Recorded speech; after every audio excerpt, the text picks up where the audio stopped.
Hello, hello, hello guys! Magandang gumagabi sa ating lahat ng Sabadong gabi.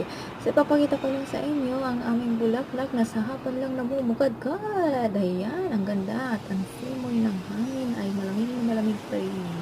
At ito ang aming terrace. Ito yung makikita mo, building na naglalakihan. At meron ding mga Christmas light at mga nakabitin na mga yung bilog-bilog na hindi bulaklak na yung uh, decorations para sa Chinese New Year dahil next week ay sunod-sunod na naman ang day off guys. Wow! 4 days na naman at mabubutas naman talaga ang ating bulsa.